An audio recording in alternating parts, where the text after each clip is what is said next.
మహిమగల రాజైన యేసుక్రీస్తు ప్రశస్తమైన నామములో నా ప్రియులకు ఆత్మ సంబంధులకును పరిశుద్ధులకు వందనాలు తెలియజేస్తూ ఉన్నాను. ప్రియులరా, 101వ కీర్తన 6వ వచనములో, నా యొద్ద నివసించున్నట్లు దేశములో నమ్మకస్తులైన వారిని నేను కనిపెట్టుచున్నాను, నిర్దోష మార్గమందు నడుచువారు నాకు పరిచారకులగుదురు. ప్రియమైన వార్లరా, నమ్మకస్తులైన వారిని దేవుడు కనిపెడుతున్నాడట ఆయన యొద్ద నివసించడానికి, ఆయనతో కలిసి ఉండడానికి. నమ్మకస్తులైన వారిని దేవుడే కాదు, భూమి మీద మనుషులు కూడా నమ్ముతారు, వెంబడిస్తారు, సంతోషిస్తారు. వారిని బట్టి నమ్మకస్తుడు ఎక్కడ ఉన్నా ప్రతి వారు వారి మీద బిలీవింగ్ ఉంచుతారు. ఏదైనాను పని అప్పగిస్తే వాళ్ళు చేయగలరని, వాళ్ళు చేస్తారని వాళ్ళ మీద పూర్తిగా ఓప్స్ పెట్టుకొని వారికి అప్పచెబుతారు. 7 దినాల్లో నమ్మకత్వం కలిగిన మనుషులు కనబడుట చాలా అరుదుగా ఉంది. ఎక్కడ చూసిన మోసము, ఎక్కడ చూసిన భ్రమపరచడము, ఎక్కడ చూసిన పరిస్థితులు అస్తవ్యస్తంగా మారిపోయాయి. ఎవరికి వారి నమ్మకస్తులమనే ఆ గంభీరతను చూపించడానికి ప్రయత్నం చేస్తున్నారే కానీ నిజమైనటువంటి నమ్మకత్వాన్ని కనబరుచుకునే పరిస్థితుల్లో 7 దినాల్లో కరువు అయిపోయాయి, కనబడుటలేదు.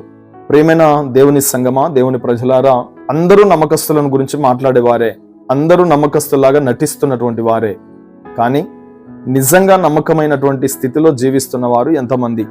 పరిశుద్ధ గ్రంథములో చూసినట్లయితే దేవుడు నమ్మతగిన వాడని వాక్యం సెలవిస్తుంది. మనం నమ్మదగని వారమైనను ఆయన మన పట్ల నమ్మదగిన వాడిగా ఉన్నాడు. ప్రియులరా, దేవుడు ఎంత నమ్మకంగా మన పట్ల ఉన్నాడో, ఆయన చేసిన వాగ్దానాలను నెరవేర్చడానికి, ఆయన పిలిచిన పిలుపును తుదముట్టించడానికి, బలపరచడానికి, ఎన్నిసార్లు తప్పిపోయినా, ఎన్నిసార్లు బలహీనమైనా, ఎన్నిసార్లు దేవుని మాటను ఉల్లంఘించి దేవునికి విరుద్ధంగా నడుచుకున్నా ఆయన నిన్ను ఎంతగా ఎన్నిసార్లు బలపరిచి నీ మీద నమ్మకం పెట్టుకొని నీకు పనిని అప్పగిస్తున్నాడో నీ జీవితంలో నిన్ను గమనించినట్లయితే నీకు అర్థమైపోతుంది.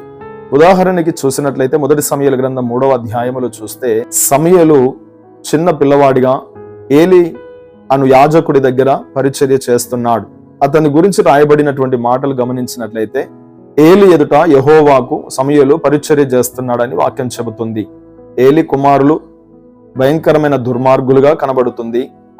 కానీ ఆ దుర్మార్గుల మధ్యలో ఉండి కూడా సమూయేలు ఒక నమ్మకమైనటువంటి యవనస్తుడిగా యాజకుణ్ణి వెంబడిస్తున్నాడు, నాయకుణ్ణి, ఆత్మ కాపరిని వెంబడిస్తూ ఉన్నాడు.